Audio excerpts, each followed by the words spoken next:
ando desconcertada. Miren cómo está el laboratorio hoy, lleno de objetos que parecieran de otra época. Por ejemplo, esta llave, que para mí es de un castillo. Y eso tiene que ver con el tema de hoy, porque hoy vamos a descubrir la etapa de la historia que todos conocemos como Edad Media. Vamos a saber quiénes eran y cómo vivían los hombres de esa etapa. Descubriremos su manera de pensar el mundo y qué idea de sociedad habían construido, cómo vivían, a qué se dedicaban, en qué actividades pasaban su tiempo. Veremos también castillos, conoceremos caballeros y sabremos también quién era el señor feudal. Para situarnos en el tiempo y empezar como se debe, vamos a conocer qué periodo abarca la Edad Media. La Edad Media comprende el periodo transcurrido entre la Edad Antigua y la Edad Moderna. Algunos historiadores establecen su inicio en el año 476 con la caída del Imperio Romano de Occidente y su final en 1453 con la caída del Imperio Romano de Oriente. 600, 700, 800, 1000 años de historia. Todo eso duró. Y digo yo, ¿fue siempre igual o podemos dividirlo en etapas? Dentro de la Edad Media se pueden distinguir dos etapas conocidas, como la Alta y la Baja Edad Media. En Europa no había tantas ciudades como hoy. Imagínate la Edad Media en un paisaje rural, con algunos centros urbanos dispersos, muchos campos y unas pocas ciudades. Como en los primeros siglos fue el auge del trabajo en el campo, se lo llama Alta Edad Media. Cuando todo comienza a urbanizarse y se establece la gente en la ciudad, da inicio a la Baja Edad Media. Ah, ya sé. En la Alta Edad Media se establecieron los primeros señoríos, ¿no es así? La verdad que sí. Los señoríos eran territorios en manos de la Iglesia que se ocupaban de hacer cumplir el mandato de Dios y donde se vivía bajo ciertas normas. Enseguida vamos a hablar de eso en detalle. Ahora sigamos ubicándonos en el tiempo. Entre los años 1000 y 1500, la sociedad europea se organizó en base a un sistema social, político y económico conocido como sistema feudal o feudalismo. El feudalismo tuvo características diferentes en las distintas regiones de Europa. El feudalismo en Europa, que fue imponiéndose a partir del siglo IX, estaba basado en la propiedad de la tierra como medio principal de producción, administrado por el poder de los nobles, que integraban un grupo social privilegiado, y por la Iglesia.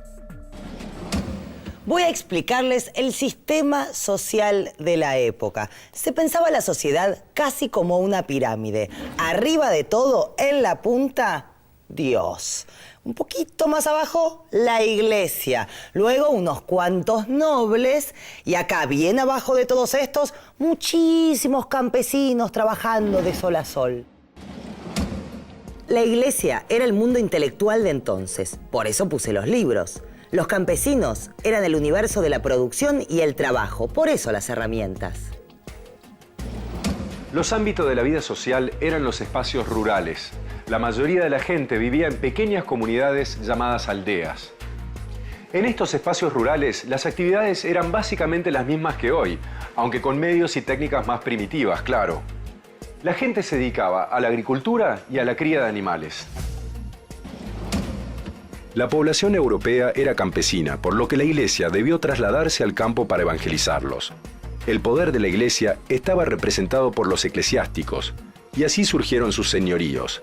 Estos señoríos eclesiásticos eran territorios de la Iglesia, donde trabajaban campesinos y siervos.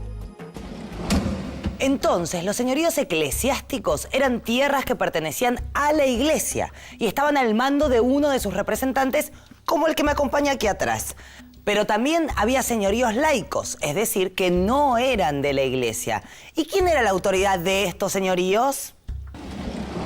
Los señoríos laicos estaban en manos de señores feudales, y allí la vida se organizaba alrededor de estos señores y de los campesinos. Algunos se especializaban en la fabricación de herramientas y útiles para las tareas agrícolas y la vida cotidiana. Y según el orden feudal establecido, los campesinos trabajaban también para asegurar la subsistencia de los señores y de la jerarquía de la Iglesia. En este período, la economía era autosuficiente y se basaba en esta pequeña producción campesina.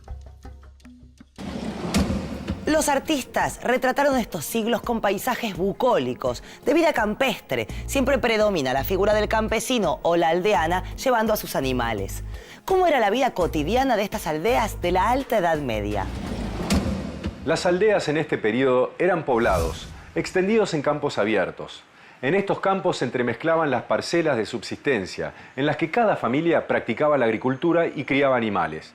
En estos poblados también vivían artesanos, que fabricaban herramientas y útiles con madera, metales, cuero y barro. Alejado de las tierras de cultivo estaban los bosques y baldíos.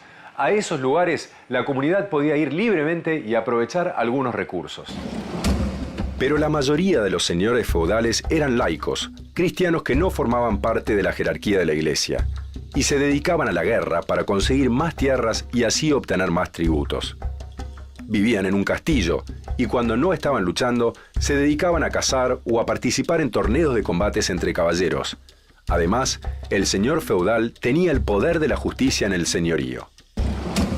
De alguna forma la Edad Media se caracteriza por la ausencia de un poder centralizado, ¿no? Si definimos a la monarquía como un poder centralizado, un poder estatal o al menos protoestatal, digamos así, lo que caracteriza el sistema feudal es la fragmentación política, es decir, que cada señor feudal en su propio feudo constituye una suerte de microestado. Hasta acá todo muy interesante, pero chicos, les propongo que vayamos al primer Pasando en Limpio de hoy. La Edad Media se extiende desde el año 476, con la caída del Imperio Romano de Occidente, hasta el 1453, con la caída del Imperio Romano de Oriente. Esos 1000 años se dividen en Alta Edad Media y Baja Edad Media. La primera se caracteriza por la vida rural y la segunda por la vida urbana. En el primer periodo, el orden y el poder lo tenía Dios, que estaba representado por la Iglesia. Los nobles eran los dueños de la tierra y los campesinos se ocupaban de la producción del trabajo agrícola. ¡Impresionante! Toda una maestra en el arte de resumir. Gracias. Pero, profe, nos queda un tema por ver. ¿Y el comercio? ¿Cómo compraban y vendían estos señores? Los intercambios comerciales eran poco comunes y había un motivo para eso: la inseguridad en los caminos y en las rutas marítimas. Por los asaltos había mucho temor de trasladar mercaderías. Por eso el comercio de larga distancia estaba interrumpido y solo se mantenían los intercambios entre aldeas cercanas. Y la escasez de la moneda por esos tiempos hizo que volviera esa costumbre del trueque. En cada feudo o señorío, los campesinos producían lo necesario para su subsistencia y también para pagar los tributos que les exigían sus señores. La reserva señorial era la tierra cercana al castillo o monasterio donde trabajaban los siervos. La producción de estas tierras pertenecía a los señores. También estaban los mansos. ¿Qué eran los mansos? Parcelas que el señor daba a los campesinos para que estos produjeran lo que necesitaban para subsistir, ellos y sus familias. Los campesinos, a cambio, debían entregar una parte de la producción. Y finalmente, las tierras comunales, que integraban el señorío pero no eran utilizados para la producción agrícola. Claro, esas tierras comunales eran bosques y pastos que podían ser utilizados por toda la comunidad. En ellas se alimentaba el ganado y los animales de tiro, como los bueyes. En el sistema feudal, los habitantes libres del feudo tenían sus tierras arrendadas, es decir, cedidas a cambio del pago de una renta. Esta renta debían pagarla al señor, con dinero o con trabajo, según el contrato de arrendamiento que tuvieran con él. Los siervos o esclavos también trabajaban para el señor, sin recibir nada a cambio. En realidad, en la organización feudal, todos los habitantes tenían que trabajar en algún momento en las tierras del señor, y los dueños de la tierra y quienes la arrendaban estaban ligados mutuamente por una serie de obligaciones personales y feudales. Aquí tenemos un señor feudal. Y yo lo miro así vestido y pienso, este señor estaba en un castillo y afuera tenía un montón de gente trabajando para él. Si era así, con tanta gente trabajando para él, ¿qué obligaciones tenía un señor feudal? Cada señor feudal vivía en una casa señorial y gobernaba sus tierras, por la que a su vez pagaba un arriendo con dinero a un rey o a la iglesia. El deber principal del señor feudal consistía en mantener la ley y el orden en su territorio. Además, se encargaba de que su finca marche bien y de que los habitantes de su aldea trabajen y paguen sus tributos. No todos los señores feudales sabían leer y escribir, y aunque supieran, para los asuntos más complicados tenían la ayuda de un secretario y del sacerdote. También tenían que trabajar para la corona, prestando testimonio exacto sobre impuestos, recaudando para el rey y actuando como jurado en el tribunal del condado. La verdad es que como señora feudal me moriría de aburrimiento. No sé cazar, no sé jugar al ajedrez. En realidad sé, pero me ganan siempre. ¿Hay alguna otra cosa que estos hombres hicieran en su tiempo libre? La caza era una de las principales actividades de esparcimiento. Caza de ciervos y la caza con halcones adiestrados. Además de jugar al ajedrez, jugaban a las damas. Los deportes más comunes eran montar a caballo y la esgrima. Y en las justas de combates a caballo participaban para demostrar su valor y su habilidad.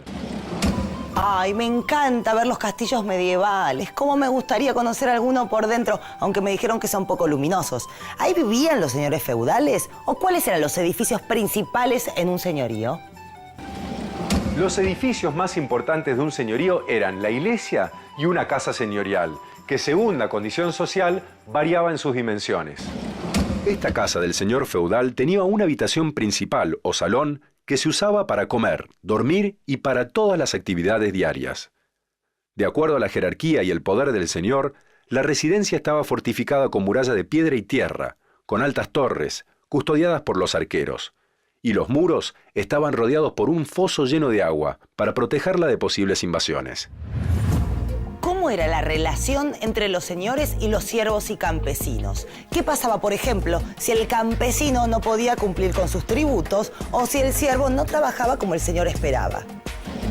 El señor podía ser muy duro y hacerle sentir verdadero temor para imponer su autoridad. Escuchad, siervos ingratos que no cumplen con el mandato divino de servirme. Uy, qué mal que está este señor, por favor. Y tú, callad de impertinente. Pero, por favor, hágame el favor. No me gustaría estar a las órdenes de un personaje como este.